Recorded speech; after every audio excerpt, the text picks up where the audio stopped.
kita akan review dulu sebentar apa yang sudah kita diskusikan Selasa yang lalu. Jadi kemarin kita sudah diskusi hal yang baru adalah kita punya hukum laju dalam bentuk diferensial. Itu yang order 1, order 0, order ini hukum diferensial, hukum laju diferensial.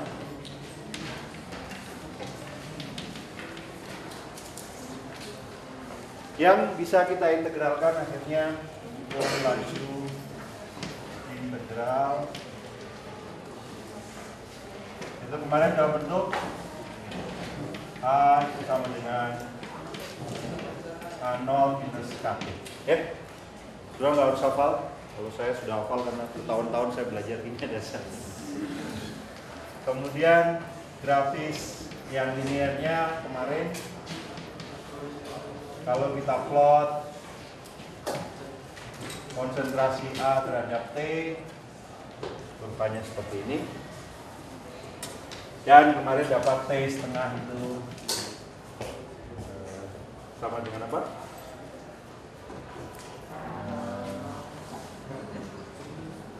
Ya, kita masukkan A0 per 2. Ini A0 minus KT setengah, berarti T setengah itu sama dengan A0 per 2K. Ya?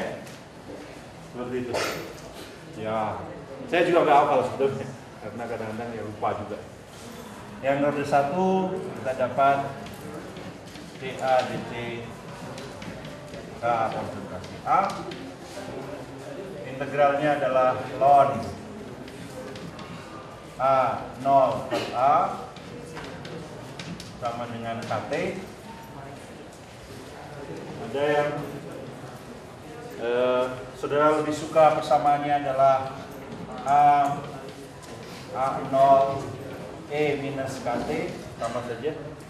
Oh, ini sudah ada. Atau boleh juga kemarin apa? Pada N kali T setengah, konsentrasi A itu sama dengan A0 dibagi 2 pangkat N. Sama aja ini semua, ya. Kemudian plot linearnya kemarin ini adalah ln A terhadap T, banyak seperti ini. T setengahnya adalah ln 2 dibagi K. Ya. Oke, ya. Nah, ini saya pakainya kolom, di sini pakai baris sama saja, Pak, ya. Kemudian kalau order 2, hukum laju diferensialnya KA kuadrat. Kalau diintegralkan akhirnya 1/A sama dengan 1/A0 plus KT di sini. Kenapa yang bisa minus, di sini plus? Ya, karena hasil integralnya begitu. Tidak harus hafal. Nah, kurva linearnya adalah kalau saya plot 1/A terhadap T, bentuknya kemarin naik, ya, naik ke atas. Dan waktu paruhnya adalah, ini harusnya ada nolnya, ya, 1/A0K. Ya, kemarin kita sudah bahas kan, jadi tidak kita harus ulang lagi.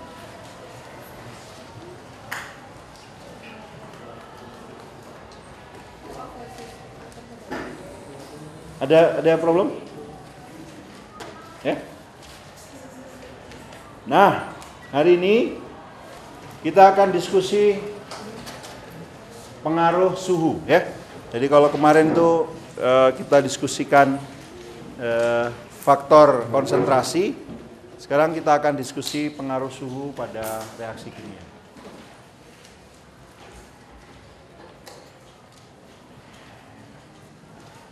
Baik, ya. Jadi di sini dirangkumkan bahwa perubahan suhu atau perubahan temperatur itu mempengaruhi reaksi kimia melalui perubahan konstanta laju.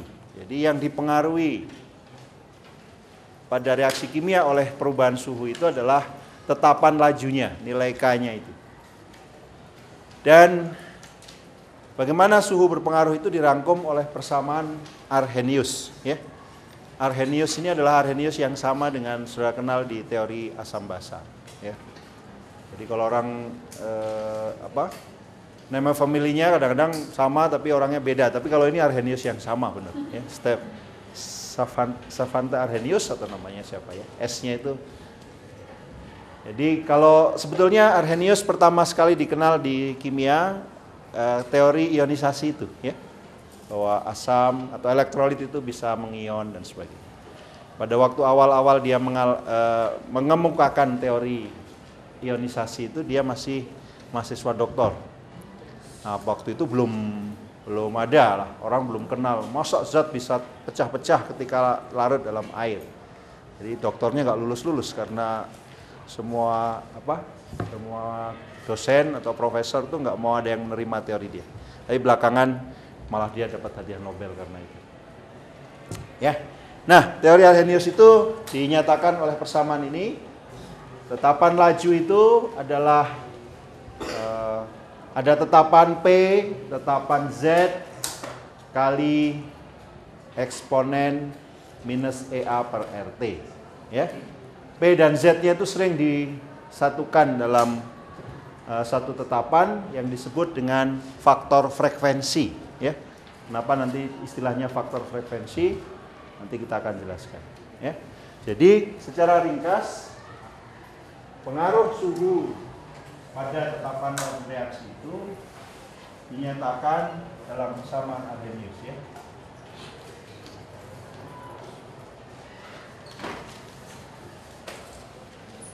Arrhenius, ya. Jadi spellingnya A-nya ER-nya double, R-nya double, ya. Arrhenius, namanya begitu. Nanti marah ya kalau enggak kita tulis A E minus E A per, ya. Nah, nanti kita akan jadi lebih jelas kenapa disebut faktor frekuensi A-nya itu, ya. A itu sama dengan P kali Z dan ada faktor sterik, ya. Nanti kita akan jelaskan pada waktu kita menjelaskan teori reaksi kimia. Jadi untuk sementara kita terima dulu, gitu. Ya, jadi A itu adalah P kali Z itu, ya. A-nya tidak saya tulis di situ. Mungkin ada. Enggak. Oh ya, sorry. Ya. Jadi terus boleh juga ditulis A, EA per, ya. Ya, kalau kita gunakan energi aktivasinya itu dalam joule, ya maka R-nya itu adalah 8,314 joule per mol per Kelvin. Oke, ya. Nah, sering kita tertarik atau kita ingin menentukan besarnya energi aktivasi reaksi itu berapa, karena itu penting, ya. Kita akan tahu seberapa kita bisa pengaruhi kecepatan reaksi itu kalau kita naik turunkan suhu. Nah, maka kita ingin tahu besarnya energi aktivasi. Bagaimana kita menentukan energi aktivasi itu?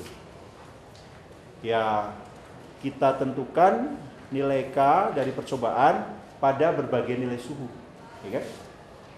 Nah, kalau kita punya satu, ini sebenarnya ada dua besaran yang kita ingin tentukan nilainya, kan?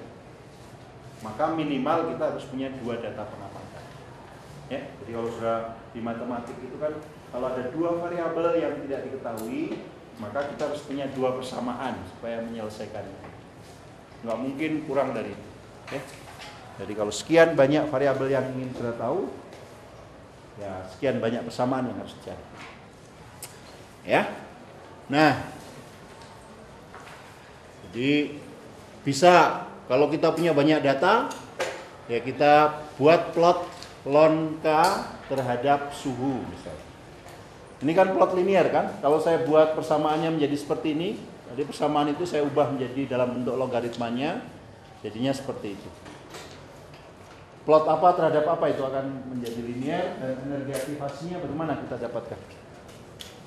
Kalau saya punya persamaan seperti ini. Apa yang saya plotkan terhadap apa? Kalau saya plot ln K terhadap seperti,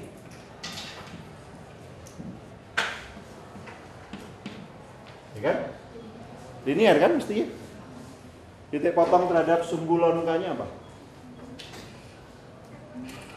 Ln A. Karena kalau seperti sama dengan 0, ya ln A ini jadinya. Ini ln A. Miring ke bawah kan? Karena EA-nya itu positif biasanya. Nah, RT-nya positif. Ya, jadi kemiringan itu minus EA ya. Jadi ini tangen alfa, kalau adegan ini alfa, itu sama dengan apa? Ya, minus EA per N. Jadi sudah dapatkan EA itu adalah minus tangen alfa kali N gitu. Ya, kalau sudah mau grafikan. Ya, seperti itu. Tapi bisa juga kalau kita nggak terlalu banyak punya data, ya dari 2 data juga bisa. Ya, jadi misalnya kalau saya punya pengamatan pada suhu T1 dan suhu T2. Pada suhu T1 K-nya K1, pada suhu T2 K-nya K2 misalnya. Jadi ini sudah ada data pengamatan semua kan? T1, T2 yang saya amati, K1, K2, nilai tetapan laju reaksi pada suhu T1 dan T2. Nah, kalau sudah punya persamaan seperti ini, T1, T2 tahu, K1, K2 diukur, R tetapan pasti, EA-nya bisa didapat, ya kan? Ya, jadi 2 data cukup juga untuk kita menentukan berapa energi aktivasi suatu reaksi. Kalau kita punya banyak data diplot dalam plot tadi ya lebih baik ya. Tapi kalau kita tidak punya kemewahan itu ya 2 data cukup juga. Ya tentu lebih baik biasanya ya kalau kita punya banyak data, biasanya lebih reliable, lebih terpercaya hasilnya.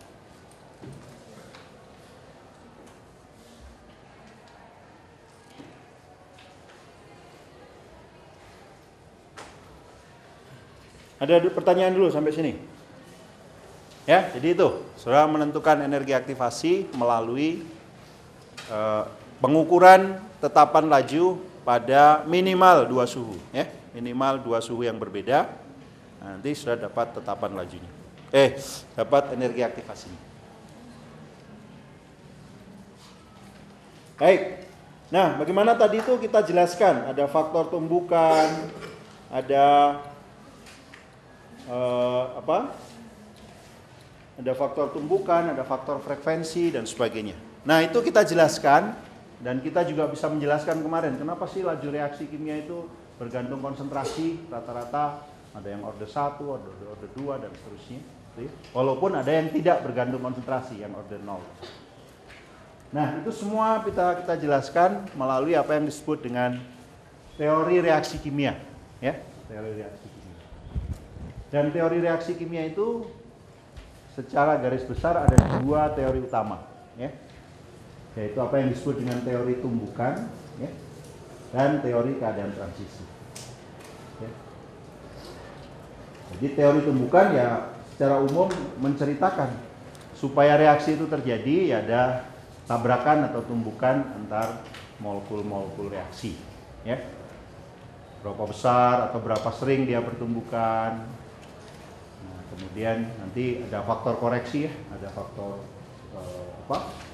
orientasi atau faktor sterik istilahnya, ya, dan sebagainya.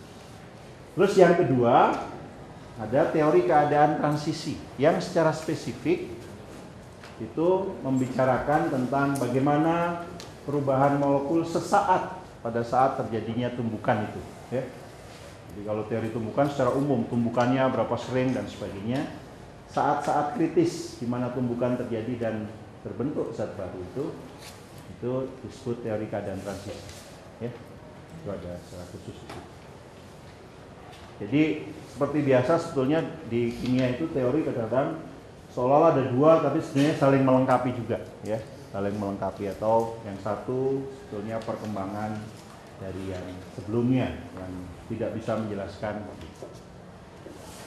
Ada buku yang menulis baik sekali. Jadi teori keadaan transisi itu kayak misalnya kan saudara misalnya main tenis gitu ya, raket sama bolanya itu kan sering bertumbukan. Ya, secara umum mungkin teori tumbukan itu menghitung berapa sering raket saudara mukul bola tenisnya. Tapi teori keadaan transisinya itu lebih ke ketika bola tenis itu kena raket, mungkin bagian raketnya itu ya kalau saudara lihat secara molekul barangkali begini juga ya, melengkung juga. Sesaat nanti balik lagi, senarnya kan punya elastisitas. Nah, ini yang teori keadaan transisi itu bicara bagaimana sih perubahan raket dan bolanya itu. Mungkin bolanya juga agak tadinya bolanya begini, pas tumbukan jadi begini barangkali. Ya sedikit lah, pasti ini kan diperbesar gitu ya. Ya, jadi ada interaksi. Ya. Kalau terjadi reaksi, bolanya itu misalnya jadi pecah lah atau apa gitu. Ini kebetulan balik lagi tidak ada reaksi. Kalau setiap kali raket kena bola ada reaksi ya bangkrut lah ya ini penyelenggara event tenisnya. Oke, ya. Jadi itu barangkali ilustrasi sederhana itu bisa mengingatkan saudara apa sih bedanya dari kedua teori itu. Ya, jadi itu bicara detail bagaimana terjadinya tumbukan, bagaimana terjadinya reaksi, dan apa yang terjadi ketika tumbukan itu terjadi. Ya, itu teori keadaan transisi. Detailnya seperti biasa nanti di kuliah-kuliah selanjutnya. Ya. Nanti pas kuliah selanjutnya juga begitu ya bilangnya. Ya selalu ilmu kan begitu ya. Nah nanti sudah riset. Nah pada saat riset itu sudah belajar sendiri gitu ya. Jadi dosen kan begitu saja, menunjukkan saja. Ketika dosennya suruh ngerjain soalnya bisa nggak? Ya perlu waktu. Baik ya. Nah teori tumbukan. Jadi teori tumbukan itu dasarnya teori kinetik gas yang sudah sedang belajar sekarang kan di fisika kan.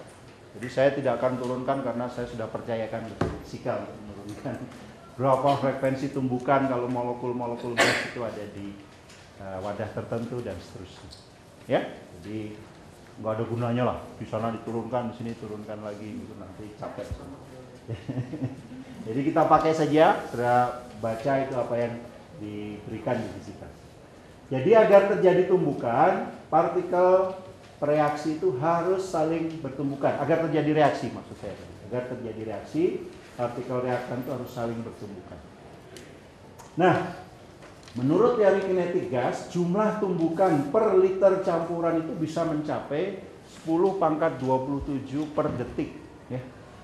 Nah, ini detailnya sudah lihat di penurunan teori kinetik gas. Tapi tidak ada kecepatan reaksi walaupun reaksi itu berlangsung dalam keadaan gas yang sebesar ini. Nah, kenapa ini? Ya seperti biasa, pasti orang kemudian ya mungkin tidak setiap tumbukan berhasil.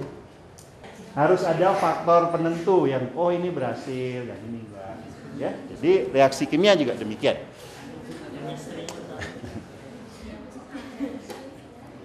Nah, jadi yang dikoreksi itu supaya tumbukan itu menghasilkan reaksi ada dua hal ya. Yang pertama, energi tumbukannya harus cukup untuk memutus ikatan ya. Jadi kalau tumbukan terus tidak cukup untuk menggetarkan hati saudara misalnya ya sama saja, tidak ada ini ya. Jadi harus ada tumbukan yang energinya cukup. Nah itu tadi energi cukup itu kemudian energi aktivasi masuk ya. Energi yang cukup itu seolah-olah atau bisa kita tafsirkan ya energi aktivasi reaksinya itu energi yang cukup tadi berapa ya. Baik, itu faktor yang pertama tadi energi aktivasi. Nah kemudian di faktor tumbukan tadi ada faktor orientasi ya. Apa maksudnya faktor orientasi? Faktor orientasi itu maksudnya misalnya saja ada reaksi apa? Ini suatu reaksi radikal salah satu. Ada atom oksigen, sebenarnya sudah oksigen atom itu kan radikal ya, sudah reaktif. Dia harus bereaksi dengan misalnya molekul lain ClO, misalnya ClO. hasilnya nanti kalau terjadi reaksi itu jadi O2 dan Cl-nya lepas. Kalau tumbukannya begini, dengan tumbukannya itu O-nya itu kenanya Cl-nya, kira-kira mana yang akan menghasilkan reaksi lebih mungkin? Yang atas ini O ketemu O menghasilkan O2 ke Cl, atau O malah justru nunggu bagian Cl-nya? Kira-kira mana yang lebih mungkin menghasilkan reaksi? Ya O ketemu O kan, karena produknya lebih dekat.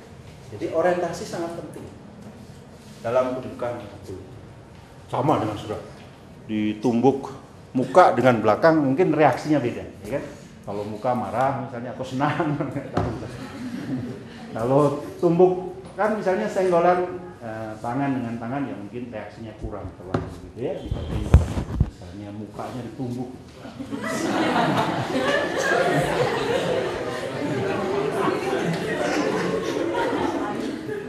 Ya, orientasi molekulnya mempengaruhi. Ya. Yes, seperti itu. Sama ya, jadi faktor orientasi itu maksudnya itu. Sering faktor orientasi itu disebut juga faktor sterik. Sterik itu ruang, sama saja. Faktor sterik, faktor orientasi itu sebetulnya sama. Ya. Dalam hal bagaimana orientasi itu tumbukan. Sebetulnya sterik itu dalam bahasa kimia sering keruahan molekul itu. Ya, saudara kalau bentuk tubuhnya ruah, terus ruangan kelas kecil ya sering ditumbuk temannya. Tapi kalau langsing ya, okay. Itu seperti senjata anak saya. Kalau minta minta uang ke ibunya, bilang mama sekarang agak langsing. Wah, jadi keluar uangnya cepat. Padahal nggak langsing juga.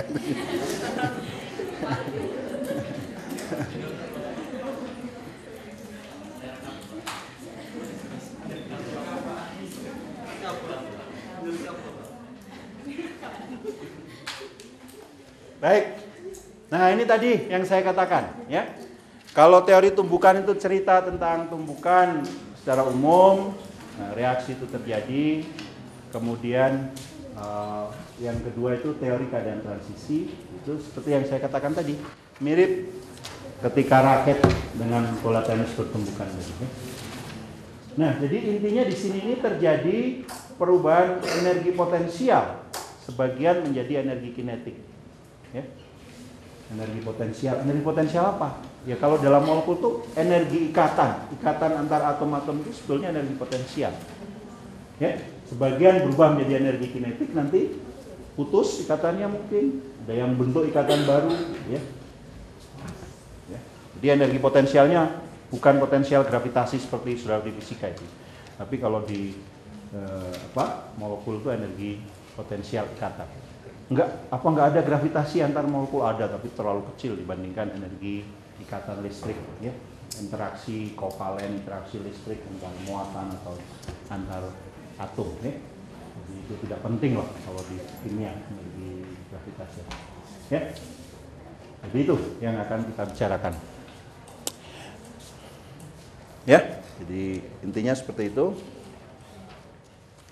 Nah, proses ini sering digambarkan dengan energi diagram atau diagram energi potensial reaksi. EP itu energi potensial, ya, diagram energi potensial reaksi. Yang sedikit banyak sudah kenal. Nanti kita akan review lagi. Oke ya, jadi sambil saya gambarkan di sini. Jadi yang dimaksud dengan energi potensial reaksi itu maksudnya adalah ini. Dia ada plot energi. Nah, kemudian ini ada plot, sebetulnya koordinatnya namanya kemajuan reaksi.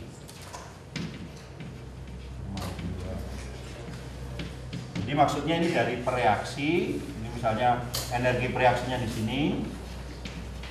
Pereaksi. Kemudian mungkin nanti ada tumbukan. Kemudian ada hasil reaksi energinya. Ini yang sering disebut dengan keadaan antara atau keadaan transisi. Ya sebetulnya di kimia yang lebih presisi beda ya, keadaan transisi dengan keadaan antara. Tapi untuk sementara kita udah keadaan transisi. Ya. Jadi misalnya kayak tadi itu O dengan Cl, mungkin di sininya itu kita gambarkan dengan lain, atom O dengan Cl O misalnya begini ya. Nah di sini tuh pasti ada keadaan, nanti kan hasil akhirnya apa? Oh kita maunya O-nya yang kena ya. Jadi Cl gitu. Nah di sini O-nya keadaan di sini kan O menjadi begini dan Cl-nya lepas.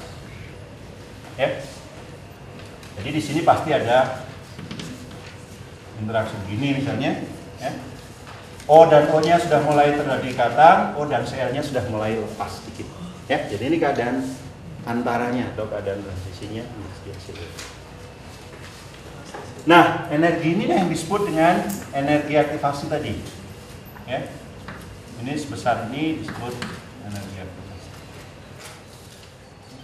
Kalau ini apa ini? Energi, perbedaan energi antara hasil reaksi dengan bereaksi itu disebut apa?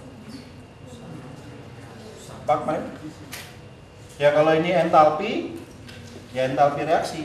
Ya, jadi ini delta H reaksi. Ini selisih ini adalah delta H.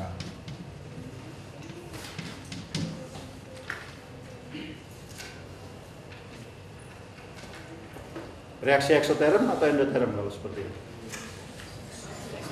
Ekso ya, karena hasil reaksi lebih rendah energinya daripada bereaksi, energi dilepas.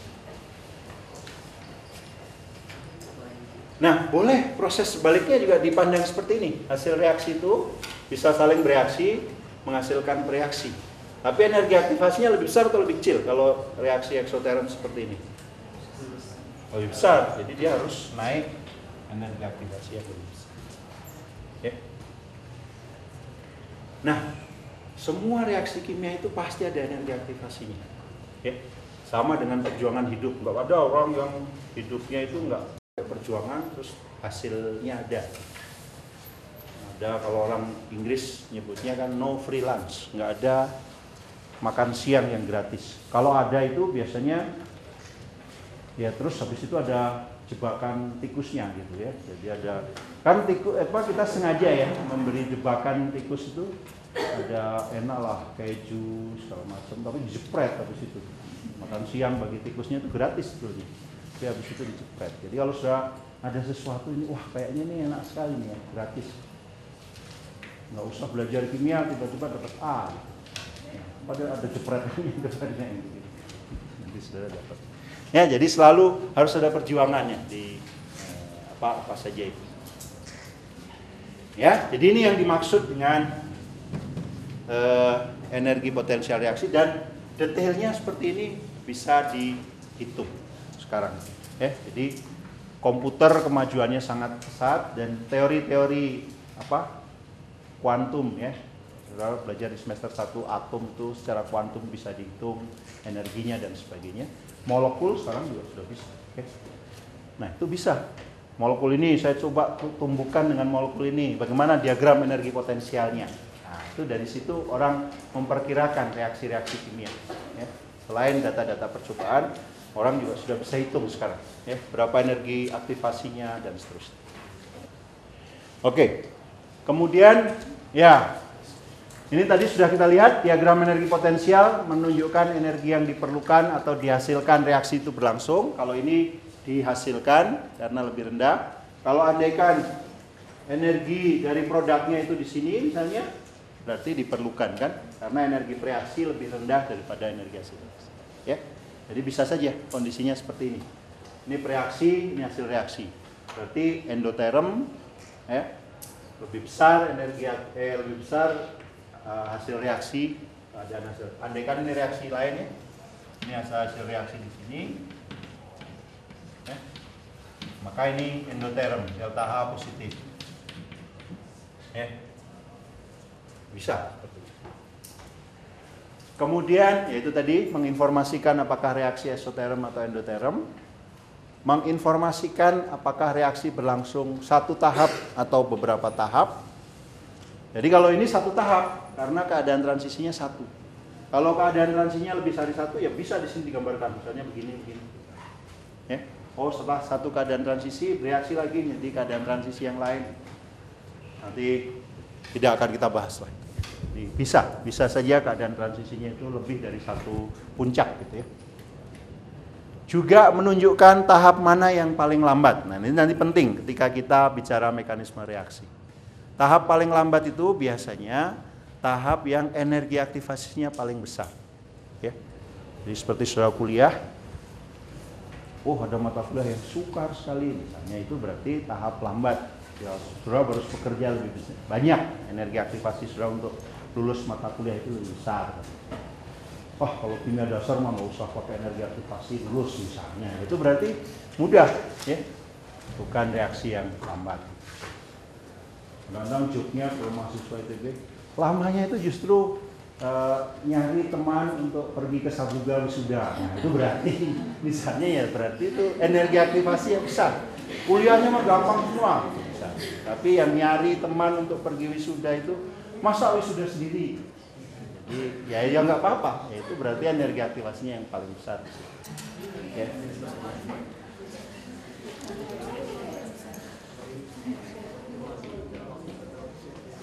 Nah, jadi diagram energi potensial ini saya ambil dari poster Nobel ya, poster Nobel, dan kebetulan ini ada pemenang Nobel dari Mesir ya. Mesir, tapi ya sebenarnya Mesir sarjananya saja, dia PhD-nya sudah di Amerika. Nah, jadi dia waktu dapat hadiah Nobel, Ahmad Zuhail itu dapat hadiah Nobel tahun 99 rasanya ya. Nah, jadi ini tadi ada hubungannya dengan kurva Arrhenius yang kita diskusikan ya. Tapi sekarang sebetulnya kalau dihitung dalam 3 dimensi, kurva Arrheniusnya seperti bentuk pelana kuda itu. Ya. Sebetulnya 3 dimensi juga kurva energi potensialnya. Karena reaksi yang tidak hanya lurus bisa bertumbukan di sini, orientasinya bisa agak miring lah. Itu bisa dihitung semua. Ya, jadi bagaimana? Nah, sebetulnya kalau Ahmad Zuhail itu sudah menghitung bahwa itu tadi ya, decisive moment in life of molecule. Jadi reaksi kimia itu yang tahap paling menentukannya itu di order 10 pangkat min 15 detik. Tumbukan yang terjadi dalam sangat singkat itu, dan itu bisa diamati setelah teknik eksperimen dia. Nah, jadi teknik eksperimen dia bisa mengamati reaksi kimia sampai order 10 pangkat min 15 detik tadi, itu yang dia dapat hadiah Nobel.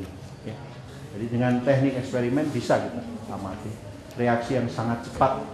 Tapi itu yang tahap paling menentukan dalam reaksi itu, ya. Tumbukan yang sangat seperti sudah ya, pandangan pertama yang sangat menentukan sejarah hidup. Barangkali begitu juga ya. Itu namanya pandangan pertama kan singkat ya. Kalau pandangan pertama terus nggak kedip-kedip, nah, itu bukan pandangan pertama.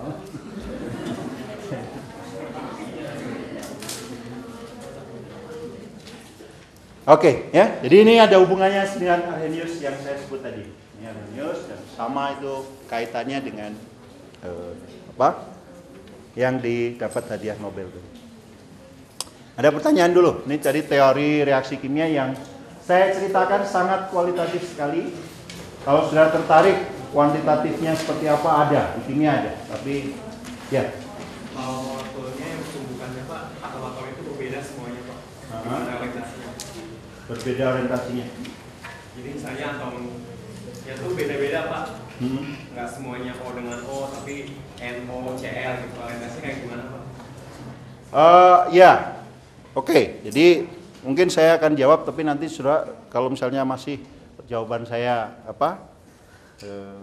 tidak saudara boleh tanya lagi ya. Jadi mungkin maksud saudara begini. Kalau atomnya beda berarti untuk reaksi yang berbeda kan? Ya, untuk reaksi yang berbeda, orientasi yang cocok yang mana ya berbeda juga. Misalnya kalau tadi N, katakanlah andaikan O plus NCl, terus hasilnya justru kita harapkan NO plus Cl gitu kan, andaikan. Tentu saja beda dengan orientasi yang akan menghasilkan reaksi kalau hasil yang diharapkan itu ClO plus N gitu kan, ya enggak? Kalau hasilnya yang atas ini ujung N bertumbukan dengan O tentu lebih berhasil, daripada kalau Cl ketemu O. Ya enggak? Kalau hasil yang diharapkan atau reaksi yang diharapkan itu yang atas. Tapi kalau reaksi yang diharapkan yang di bawah ini, tumbukan yang begini, ya tentu probabilitas menghasilkan reaksinya lebih kecil. Kan yang ingin diikat Cl-nya kalau yang di bawah.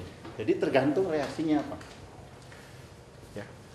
Terus yang saya sebut tadi itu, sebetulnya kalau molekul gas kan tidak bisa kita, tolong kalau bertumbukan ujung ininya kan, pasti mereka bergerak acak kemana-mana. Ya. Justru itu jadi faktor frekuensi tadi itu munculnya di situ. Tidak semua tumbukan itu berhasil, karena tidak semua tumbukan itu orientasinya akan menghasilkan reaksi. Kan acak molekul itu di dalam. Tapi dalam satu reaksi tertentu yang kita pelajari biasanya kan sudah molekul yang sama ya, reaksi yang sama yang sedang kita pelajari. Nah, mudah-mudahan menjawab ya. Ada yang lain lagi? Oke ya, jadi itu cerita tentang bagaimana reaksi itu terjadi secara ini dan secara kualitatif kita bisa ini. Oke. Nah, kalau sudah belajar teori kinetik gasnya belum sekarang? Ya? Sudah belajar belum teori kinetik gas di fisika? Sudah kan? Sudah ya. Distribusi energi kinetik molekul terhadap suhu itu gimana?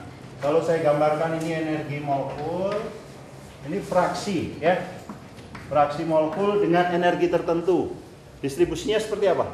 Kurvanya. Hah? Pada suhu tertentu begini kan? Jadi tidak seperti bel tapi bel yang condong ke kanan ya. Nggak tahu ini kurva bentuk apa namanya ya. Ya. Kalau saya naikkan suhunya, itu jadinya gimana? Distribusi energi kinetik molekul itu. Hah? Puncaknya ini naik, turun karena puncaknya sambil turun sambil geser ke kanan atau ke kiri?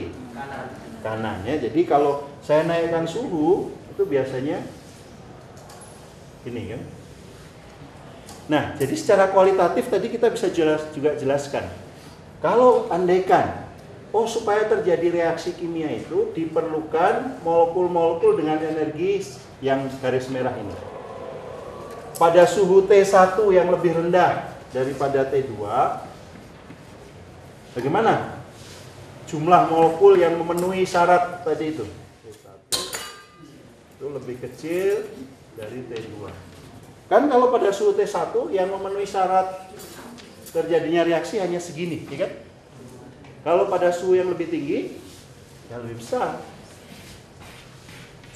Ya, jadi sudah bisa lihat bahwa tadi kenaikan suhu itu menyebabkan jumlah reaksi atau jumlah molekul-molekul yang bertumbukan dan memenuhi energi aktivasi itu menjadi lebih besar. Ya. Nah, mungkin ini masih harus dikoreksi dengan faktor tadi, faktor orientasi, ya. Tapi sudah bisa lihat di sini. Ya. Dengan menaikkan suhu itu jumlah molekul-molekul yang energinya itu dari teori kinetik gas yang kita pinjam ya. Jadi sudah kita nggak harus turunkan lagi. Jadi sudah selalu ingat kalau molekul itu suhunya dinaikkan, fraksi terhadap energi atau distribusi energi molekulnya itu jadi seperti ini, bergeser ke kanan. Tapi puncaknya juga turun. Nah, ini mungkin mirip juga dengan distribusi pendapatan penduduk dalam suatu negara. Ya. Kalau yang masih miskin, suhunya rendah. Masih sedikit sekali yang kaya. Kebanyakan miskin. Jadi kalau kita mau naikkan distribusinya negara itu supaya yang kaya semakin banyak, naikkan suhunya. Suhu ekonomi nggak tahu apa itu. Investasi atau apa, mirip sama saja seperti itu. Ya. Kalau Indonesia itu katanya nggak tahu 10% penduduk Indonesia atau nggak tahu, mungkin lebih kecil lagi menguasai hampir 80% uang atau kekayaan di negara kita. Ya. Atau kalau lihat Jakarta gitu ya, Jakarta itu penduduknya berapa persen dari penduduk Indonesia atau luas wilayahnya, tapi jangan-jangan 70% uang negara itu beredar di sana. Ya nggak heran kalau sudah lulus inginnya Jakarta ya kerjanya ya. Kalau tidak ada lagi yang ingin ditanyakan, saya akan bergeser sedikit ke mekanisme reaksi. Ya, di mekanisme reaksi itu menyatakan apa yang terjadi pada tingkat molekuler atau reaksi elemental dan urutannya. Jadi apa yang kita pelajari sampai saat ini itu adalah reaksi total, ya, yang kelihatan oleh mata kita. Tapi sebetulnya reaksi total tadi itu terjadi dalam skala molekulnya itu melalui beberapa tahap, ya, melalui beberapa tahap. Jadi kita sebetulnya yang kita lihat dalam persamaan reaksi itu, reaksi menjadi hasil reaksi itu seperti kalau kita lihat drama atau sandiwara itu, awalnya tokoh-tokohnya muncul, terus terakhirnya misalnya semua di panggung sudah pada terkapar semua. Nah, tapi tengahnya itu kita belum, termodinamika atau yang kita pelajari dalam reaksi, persamaan reaksi itu hanya itu. Kalau misalnya sampul buku ya sampul depan sama sampul belakangnya. Nah, itu sebenarnya nggak menarik kan? Justru jalan ceritanya di tengah itu yang menarik, ya. Jadi kalau sudah baca cerita kan gitu, ya. Terus tiba-tiba misalnya, wah ini dia ada Hamletnya meninggal, atau Brutus membunuh siapa dalam cerita itu. Kan kita pengen tahu tentu saja. Detail ceritanya seperti apa sih? Konflik yang terjadi di sana seperti apa sih? Nah, itu yang ada dalam mekanisme reaksi. Nah, sayangnya kita itu tidak bisa punya kemampuan tadi karena itu tadi molekul itu bertumbukan dan saat-saat penentunya itu kadang-kadang dalam order 10⁻⁻15 detik tadi, ya, yang sangat cepat. Nah, itu kita nggak punya kemewahan bisa ngikutin dari sekian per detik tadi itu, per detik itu tidak bisa kita. Jadi kadang-kadang teori atau bagaimana reaksi itu berlangsung dalam skala molekul itu dugaan saja, ya, jadi dugaan saja. Kita tahu, ada fakta, ya. Jadi misalnya dari studi tertentu, ada keadaan antara atau molekul yang selama reaksi itu bukan hasil reaksi, tapi molekul itu terdeteksi. Dari itu kita menduga-duga. Jadi mirip dengan pekerjaan detektif, ya. Memberikan dugaan mekanisme reaksi itu mirip dengan pekerjaan detektif. Misalnya saja polisi datang sudah lapor ke polisi, kos-kosan saya tiba-tiba semua barang di kamar hilang gitu misalnya. Terus tapi polisinya bisa punya barang-barang yang bisa kelihatan kan, misalnya sidik jari lah, kemudian misalnya pintunya kebuka misalnya. Tapi kan polisinya itu tidak juga sebetulnya ketika malingnya tadi membuka pintu, mengambil barang itu polisinya sambil merekam di belakangnya kan, ya. Kalau begitu terus polisinya cuma merekam saja tidak nangkap kan, ya kita curigai polisi gitu, ya. Jadi sama dengan polisi tadi kan, polisi itu sebetulnya nggak melihat orangnya masuk, buka pintu, ngambil TV-nya misalnya, ya, ngambil USB, nggak tahu kalau USB aja diambil, apa tujuannya gitu, ya. Ya, dia mau kuliah saya juga bisa. Jadi kecoa pun sampai mendengar kuliah saya ini. Oke, ya. Jadi intinya adalah akhirnya mekanisme itu tahapan, ya. Mekanisme reaksi itu bercerita tentang reaksi itu berlangsung melalui tahapan-tahapan apa, ya. Kemudian nanti di dalam tahapan itu ada tahapan mana yang cepat, ada tahapan mana yang lambat. Seperti tadi sudah kuliah tadi, ya, ada yang cepat, ada yang lambat. Nah, tapi nanti kemudian tahap penentu laju itu selalu dalam mekanisme reaksi, kalau ada deretan tahap reaksi, tahap penentu laju itu selalu adalah tahap yang paling lambat. Apa yang disebut dengan tahap penentu laju? Ya, tahap yang paling menentukan. Jadi seolah-olah reaksi itu, ya seolah-olah kecepatan reaksi yang paling lambat, ya. Jadi ilustrasi yang mudahnya juga adalah misalnya sudah naik mobil dari Bandung ke Jakarta, ya, lewat tol misalnya, ya. Kalau sudah naik dari Bandung ke Jakarta lewat tol itu sering dari sini sampai barangkali tol dalam kota itu jaraknya sudah berapa sih? Mungkin sudah 130-an kilometer. Itu bisa ditempuh dalam 1,5 jam juga sudah nyampe. 130 km. Kalau apalagi kalau sudah yang mengemudikan lebih dari 100 per jamnya, 100 km per jam, bisa 1,5 jam sudah sampai pintu tol dalam kota. Nah, kalau sudah tujuannya misalnya Plaza Senayan, ke Senayan itu kan harus keluar di Semanggi gitu kan. Dari tol dalam kota sampai Semanggi itu tinggal berapa kilometer? Barangkali 15 km ya. Itu bisa nanti kemudian itu 3 jam sendiri kalau pas macet total, ya kan?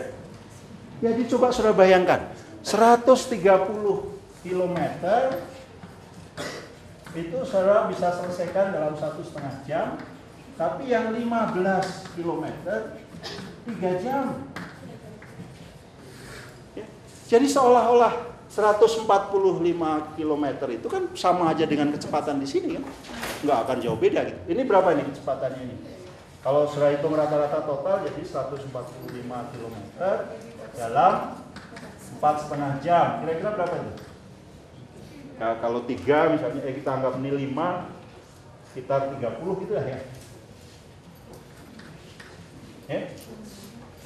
Jadi ini malah lebih kecil gitu. Jadi kecepatan reaksi itu seolah-olah ditentukan hanya tahap yang paling. Ya. Jadi itulah. Jadi kalau sudah ketemu tahap paling lambat, praktis kecepatan reaksi itu ya kecepatan itu.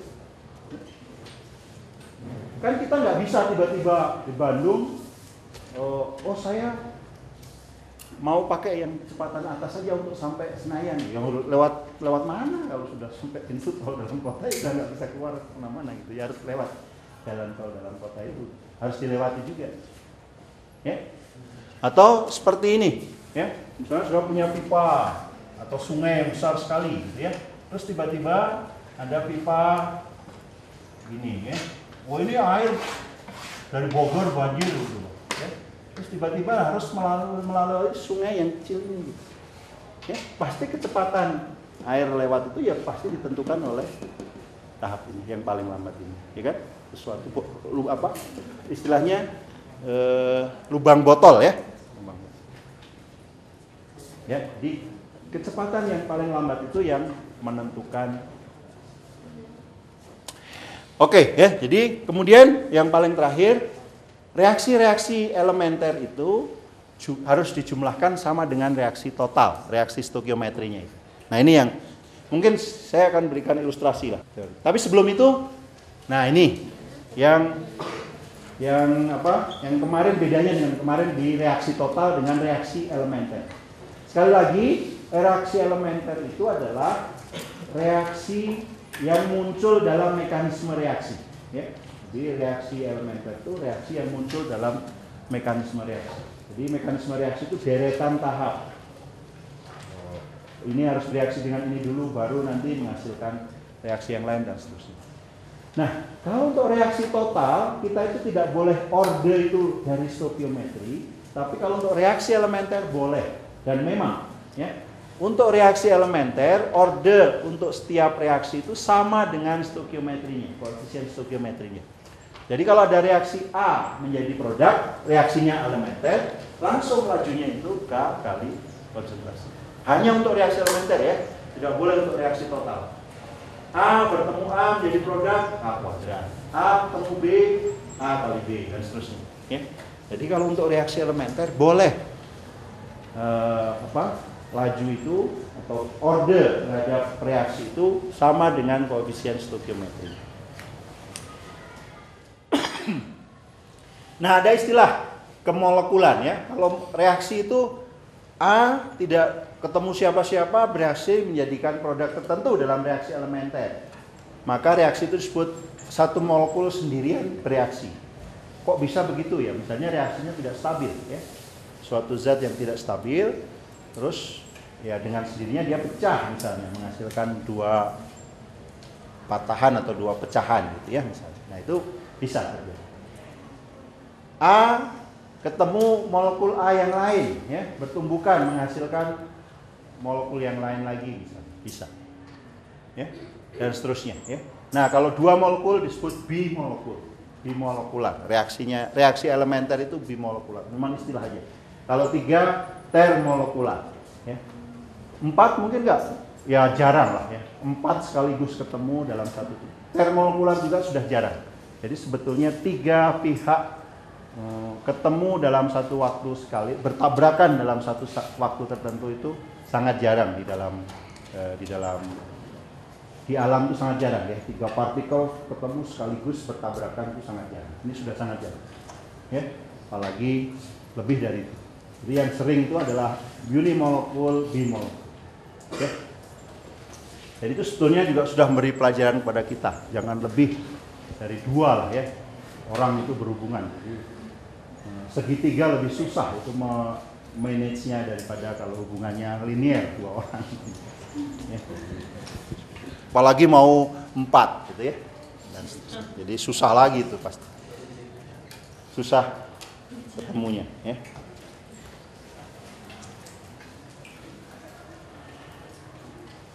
Nah, kemudian ada istilah katalis dan intermediate. Kalau katalis itu biasanya muncul di dalam mekanisme ya. Katalis itu muncul dalam mekanisme. Nanti akan kita lihat. Jadi sebetulnya kalau definisi katalis yang seperti saya katakan di kelas saya yang lalu, di sekolah menengah itu sering katalis tidak terlibat dalam reaksi tapi bisa mempercepat reaksi. Ya kurang tepat ya. Harus terlibat supaya dia bisa.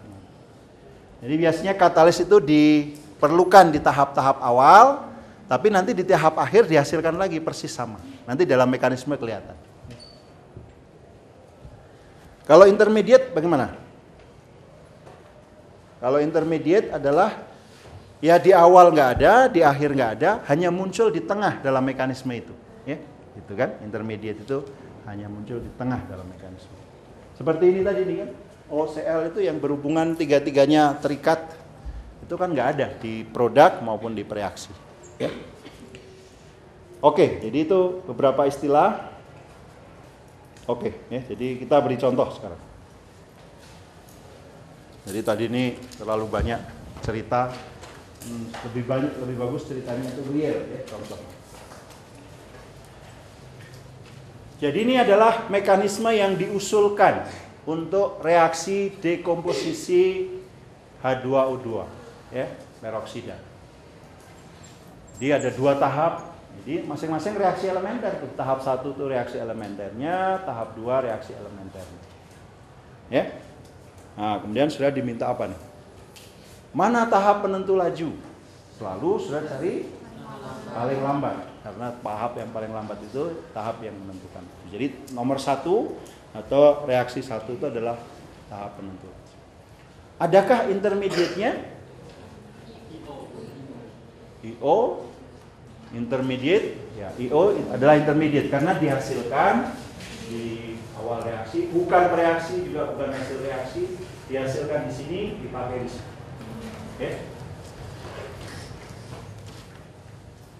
Jadi muncul di tengah-tengah reaksi saja gitu. Ops. Nah, kemudian apa hukum laju yang diturunkan dari mekanisme ini? Ya, jadi sudah harus bisa menurunkan hukum laju dari mekanisme. Dan selalu setelah itu hukum laju itu sama dengan tahap yang paling lambat, ya. Jadi dari pengamatan kita tadi, laju itu sama dengan laju tahap paling lambat, ya. Jadi tahap 1. Jadi laju sama dengan K. Andaikan K1 gitu boleh atau K gitu. Kali langsung karena apa? Karena itu reaksi elementer, saya boleh langsung H2O2 pangkat 1 kali I minus pangkat 1. I minusnya itu sebagai apa nih? Katalis, karena ini diperlukan di tahap 1, dihasilkan lagi di tahap 2, ya kan? Tapi dia terlibat nggak? Terlibat. Kan jadi dia ngambil oksigen dulu di tahap 1 itu, ya kan? Dia mempercepat reaksinya itu dengan mengambil oksigen dari H2O2 di tahap 1. H2O2 diambil oksigennya, jadi H2O. Ya. Katalis boleh muncul di ungkapan laju reaksi, boleh. Katalis boleh muncul di. Jadi laju reaksi itu bergantung dengan konsentrasi katalis. Ya. Punya ketergantungan linier pada konsentrasi katalis. Oke, ada pertanyaan lagi? Kalau tidak, kita jumpa minggu depan.